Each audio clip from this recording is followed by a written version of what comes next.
शब बारात की रात इमाम अली अलैहिस्सलाम इशा की नमाज के बाद घर की तरफ जा रहे थे। देखा एक शख्स रास्ते पे रज़ाई ओढ़ के सो रहा था। बस ये देखना था तो इमाम अली अलैहिस्सलाम करीब गए और फरमाने लगे, ऐ शख्स आज रात कौन सी है? तो वो कहने लगा, या अली आज 15 शाबान है।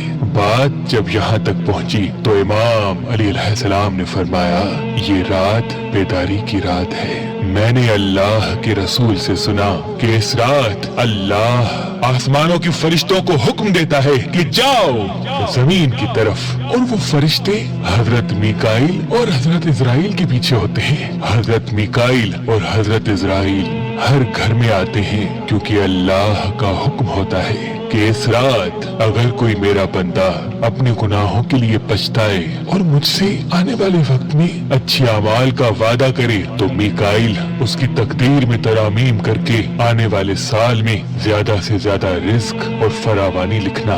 और अल्लाह का इजराइल के लिए हुक्म होता है कि ऐ इजराइल हर घर जाके देख, आने वाले साल में जिस जिस घर में जो मरने वाला है उसे बता कि बेदार होके अपने अल्लाह की इबादत कर, क्योंकि बाकी उसकी जिंदगी में इतनी सांसें और इतनी धड़कनें मौजूद हैं। अगर कोई मेरा बंदा इस रात अपनी जिंदगी में मेरी इबादत के लिए मुझसे मोहलत मांगे तो उसकी जिंदगी में फरावानी लिखना, और अगर वो आने वाली जिंदगी में मुसीबतों और बीमारियों से निजात मांगे तो उसकी आने वाली जिंदगी से हर मुसीबत को खत्म कर देना। ऐ शख्स इस रात तुम्हारे परवरदिगार का हुक्म होता है कि ऐ फरिश्तों जाओ हर घर में निगाह डालो, आज की रात किसी भी इंसान की कोई भी दुआ रद्द ना होने पाए, कोई भी दुआ रद्द ना होने पाए।